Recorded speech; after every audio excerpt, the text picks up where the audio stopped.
E este vídeo é patrocinado pelo curso Inglês com a Gringa. Já imaginou começar o ano falando inglês e abrindo portas para oportunidades incríveis? Esse curso é perfeito para quem quer aprender de forma simples, prática e direta, sem enrolação. Comece agora e conquiste o mundo. Link no comentário fixado. They say you do it. The fact you do get a little, but they don't think it's dangerous. What kind of magazines do you like? Well, my favorite magazine is Confidential. I read that all the time. Why do you like that? It's got a lot of inside stories on things like water pollution. It's pretty interesting. I like read up on that. A lot of things that the government is concealing, you know. Fischer looked at the world his own way. I mean, Bobby was not socialized the way the rest of us were. Every idea he had virtually had to come through his own thinking. In these days, he was unusual, but he hadn't gone off the deep end yet.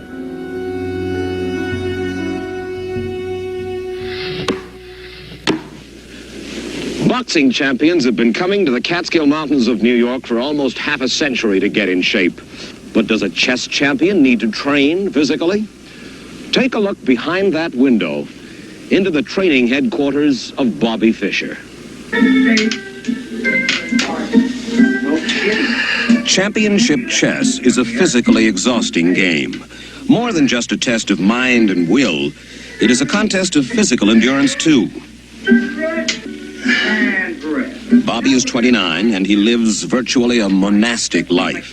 He lives alone, always in hotel rooms that seem barely larger than chessboards. A lot of the time he won't even answer his telephone. The television set is his window on the world. Exercise is part of it. I'm a world-class Olympic-level coach. I'm also a world champion in the bench press, and I've trained a lot of celebrities, but no one can match the fabulous Bobby Fischer. He was interested in the human body, how it performed, and how it could be more productive. He said, I want you to work on my grip. See this dynamometer? I want to squeeze this thing all the way to the end. I said, the world's strongest man has not squeezed 100 kilograms. He said, I'll squeeze 105. I said, why? When I shake that little Russian's hand, I want him to feel it. I started him off with a little swimming, racquetball, which we were quite good at, a little weight training. And I said, repeat this after me. I'm a winner. I'm a champion. I'm not a loser. And he says, why'd you put the loser thing in there? You know I'm a champion. Bobby is probably the most interesting person I've ever photographed. There he is, there's Bobby.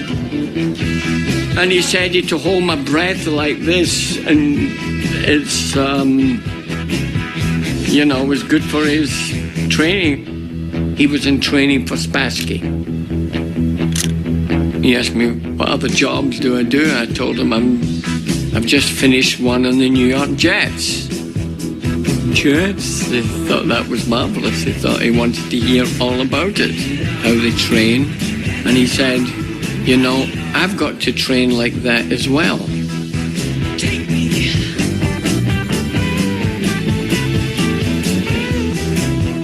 And he didn't mind anything I did. But it could have gone either way. He treated everybody else quite awful. Bobby Fischer is a stubborn young man. Sometimes he fights for principle, more often just for himself. He'll refuse to play a match because his special terms aren't met. And for the past month, he's been giving fits to the International Federation, too. Not enough money for the winner of the world title, he says. There was bidding on the match, and Iceland got it, I guess because they put up the highest bid.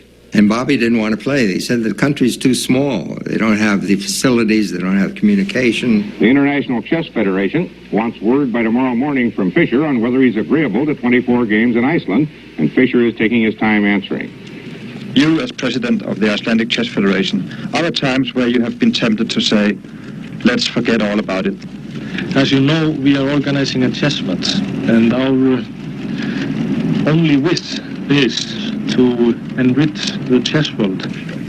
They had all these lawyers, and they were raising demands all the time. But at the same time, it was never clear whether Fischer would come to Iceland. Some like the principal one was the prize money. And I said, we have already settled the money question, and we will not be ready to discuss that. There was a real possibility that the match wouldn't take place. One has to remember with Fischer that he dropped out of tournaments before.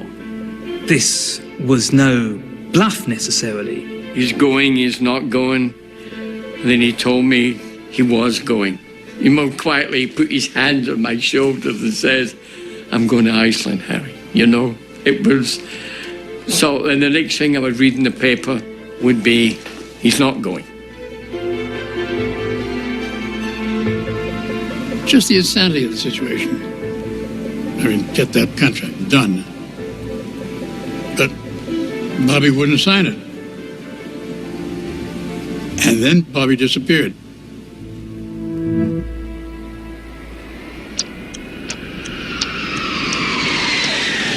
Boris Spassky, the world chess champion, came to Iceland 12 days before the match scheduled to start Sunday. Spassky said he wanted time to get used to the place, without, incidentally, being constantly molested by newsmen.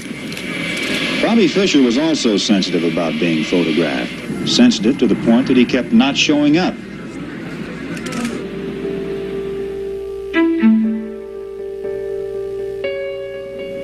He was sitting in Pasadena, California, and my job, my personal mission, was to get Bobby to go to Iceland and play the World Championship match. But I didn't see any activity. I didn't see any plane ticket. I said, Bobby, I have to go to New York. My dad is sick. Let's travel together. You'll be that much closer to Iceland.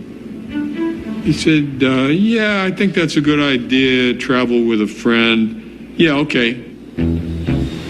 I was getting him closer to where he had to go. We took him to Kennedy Airport. We were headed for the Icelandic Airlines counter. Somehow, a Daily News photographer spied him, and Bobby started running. He wasn't just running, he was sprinting. I turned around, and I stopped. And I put my hands up. I didn't say anything. And Bobby kept running right out of the airport to the curbside limousine and got in and left the airport. Where to? Nobody knew. It was only 3 days before the scheduled start of the match. Chess history was in the balance. I said, you could stay at my parents' home in Douglaston, Long Island.